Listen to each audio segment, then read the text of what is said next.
This is Brian with Top Gun Basketball, and the title of this next video is Why I Don't Practice a Press Break.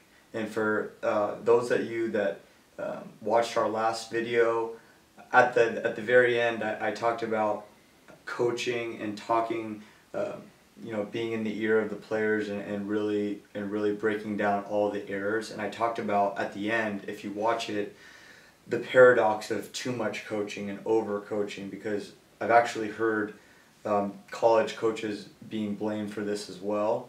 And there's a paradox and there's a catch-22, and you get that with experience.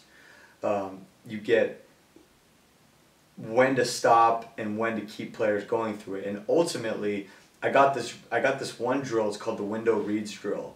And what it is, and I got it from Fresno State when I was at Fresno City College. And what it is when you are going down the lane, you have different reads. Are you going to take the rim? Or are you going to dump it down to your big guy? Or are you going to skip? And you got to read how the defense is playing. Well, these guys have done the drill so many times that a lot of times the coach can just watch, and it's one thing that you really want is that you want your players to be self-correcting themselves after a while, after you've had them for a long time.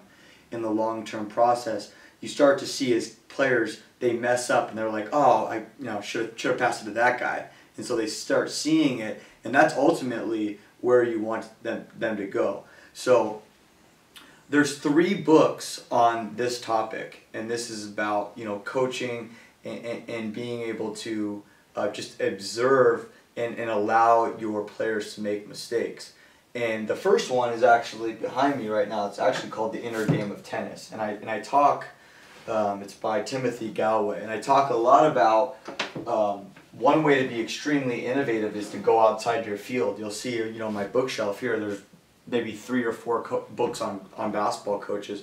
I like to go outside my field because it's a trick where a lot of people are not looking at. But if you just read the first 2 chapters, and you don't have to even read the rest of the book, they talk about how it's more effective for the coach to just have the student demonstrate exactly what they want them to do. And they say, don't think about anything, just feel your body doing what I'm doing. Just don't try to analyze any of it. Try to feel the way that I'm doing it, and then you do it. And there's other books like the Tao of this book is the Tao Te Ching, where it's talking about is more of the non-interference. There's another great book called The Tao of Leadership, and the last one is Psycho-Cybernetics, and there's a great chapter in there called Unlocking Your Real Personality. And I know all this stuff is kind of outside the box thinking, but one thing that I always say is that I'm really glad that I take the time to read these books as a coach, because I want to know what makes each kid tick and our team's personality tick, because then I can get into the rhythm of when to talk, when to not, when to get mad at them, when to go off, when to just be positive, and I can do that over a long course of time.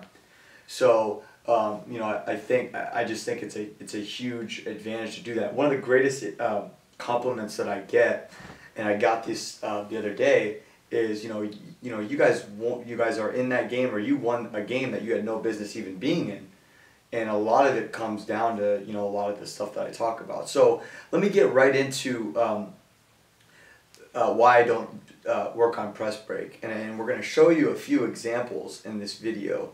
But one thing is, I think, is if you have a great point guard and your team is very skilled, and if you can throw a deep diagonal pass on a zone press, or you can make clean passes, jumping through your passes, faking a pass, making a pass, you're going to break the press, and you're going to have the opportunity to have a layup or a 3, or you can pull it out or do whatever you want. Now, I know this about my teams. I've never really had super athletic teams, and I know a lot of teams in AAU and in youth. There's some that the reason why, you have to ask, why do teams press? Now, my mentor said there's different reasons to press. One is just to try to get steals and speed the game up, because a lot of kids can't play under that pressure. 2 is you can control tempo with a press, especially if there's a shot clock. You could take 10, 15 seconds off of a shot clock. and you can't make sure that they're getting the ball up the floor quickly. You know, there's many different ways, but I think a lot of what AAU presses and high school presses is taking advantage of guys that they get sped up and the game moves too fast for them. Now, that's a huge thing that we work on, and what you should do is under pressure, and when teams do that, you want to go 180 degrees opposite. You want to not panic. You want to play lower and slower and ball fake, and if you cannot panic and not get your head down, then you can really see if a team is trying to get steals on you, they're bringing people out of position. So the skips and the diagonals, and if you have taller guards and people that can really be skilled, they can throw it over the top.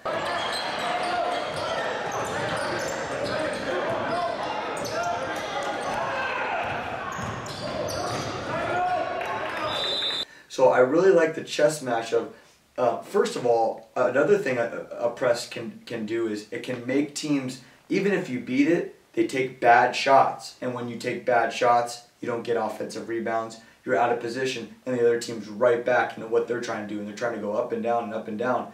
And we lost a game to a great team called the Cavs in the Fab 48 in the Elite Eight, and I think about this like once every 2 weeks, how we played right into their game. Now, they got the ball out of my point guard's hands with their run and jump.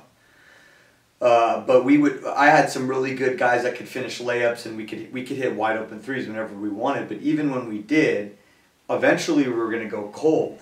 So I realized, and that team could throw a 10-0, 12-2 run because they're better at running up and down. I realized that 3-on-2 is almost fool's gold sometimes. You have to discipline your team to bring it back and run your trap offense or whatever, and then make them play defense. Because I tell my kids this, one thing that you don't know is if you can grind a team out and make them play for 30 seconds and you're on offense, the one thing that you don't know is that a bonus is that you're not playing defense while you're on offense. So I think that's something that is a little trick you can kind of tell your team. So I will go back to this now. So my teams, I like to make teams play defense, jump to the help, make them talk, be in good spots for offensive rebounds, and then be able to get back into our defense. So there's two ways. If you are in 7th and 8th grade, I'll talk about younger grades. But in 7th and 8th grade is about the grade where you can start looking at those skip passes. But one thing that I would like to change is number one, sometimes I see 5 offensive guys in the backcourt. Okay, that's a no-no. 4 guys, I don't even like it. I like to have my point guard, and I like to have a guard take the ball out every single time, no matter what. So let's just talk about a man-to-man press. I think that a lot of times I see 2 guys at the elbow, and what they do is they set a screen to try to get a guy open. Now most smart teams are just going to switch that. So now you don't even have an advantage. I would send a guy out, have your point guard get good at one-on-one, showing a hand, walking his guy down, and then the first thing he should do is turn and face up. Now everyone should be cleared out. Your point guard should be able to go one-on-one. So everything's cleared up. So that's the first thing. So just have one guy in the backcourt, and he should be able to get open. Now there's only a few times where I've seen a team do that and take the guy guarding the inbound and put him on the offensive player. And the strategy that I learned from that is I will flash our middle guy.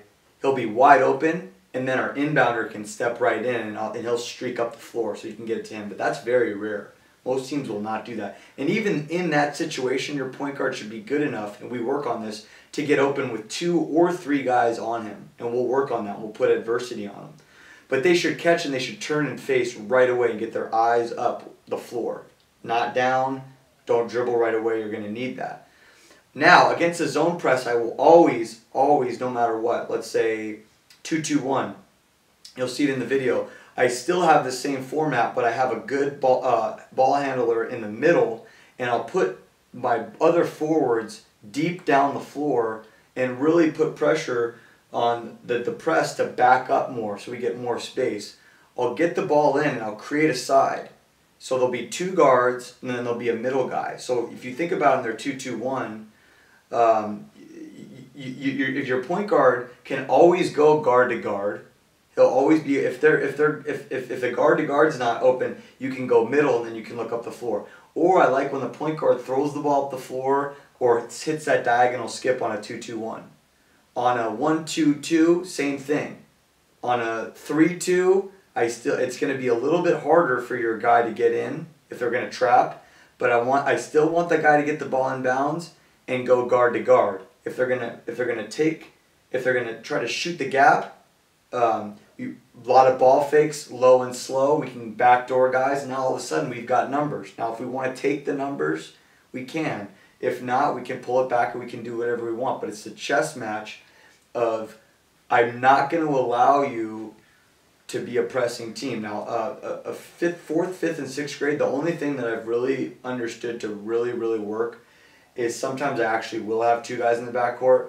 I'll get the ball in. I'll go right back to the back pass guy, the inbounder, who steps right in, and I'll get a quick reversal, and I'll have that guy just dribble the ball up as fast as he can up the court. Usually that works. But a lot of teams are losing because they don't know how to break these presses and they're not organized. They don't get the right guys in the right places, and teams just take advantage. It's not even real basketball. So I don't even need to really work on the press break because I work on how to complete passes and how to make reads and ball fakes. I'll show you one of the clips is how we faked at guys because that's what in the press guys get overly aggressive. We hit guys on backdoor. Lastly, I want to train the defense to play how I want to play.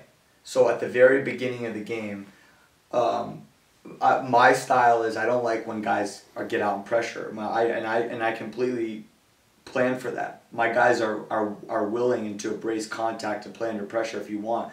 But I like to get to a point where you're backing off of us and now we can do different stuff to get you off. Or if you bring your guys out, we'll straight line drive you and we'll try to make the correct read. So you're going to have to back up at some point. And I love when we can break the press. Shoot, I'll just throw a couple deep passes in the beginning of the game, throw some baseball passes to show you that we're not going to play that game with you. Okay, so this is the main conclusion of this. I want to see more teams not have two, sometimes three guys in the backcourt, one guy in the backcourt, point guard. For 2 years, I had a really great point guard, okay? We did not turn the ball over ever. He would always be in the backcourt. We never worked on a press break. We never turned the ball over. And teams would start off in press, and then they would go back into man, and then we would beat them off the dribble, and they go like to zone. And it was that wash, rinse, and repeat every single time. So I mean, it was kind of funny, but teach your guys how to be low and slow under pressure, throw deep diagonal skip passes, train the defense how you want to play, and have your 2-1-2 box set. It really puts pressure on the defense. Sean Miller of Arizona says you can throw the ball up the street, across the street, or to the middle of the street. And you can always go guard to guard, parallel. That's your buddy right there. You can go guard to guard and as you move the ball up the floor. So that's why I don't really typically work on press break. I know it's a controversial thing, but let me know what your thoughts are on that. And thanks for watching. And please watch the last video and subscribe to our YouTube channel, youtube.com/TopGunB-Ball. Thanks for watching. Make sure you're in your spots in that ball. Go forward spot. Go side, you're going to go forward. Reach in the middle. Get home! Come on! There you go! Get back, get back, get back!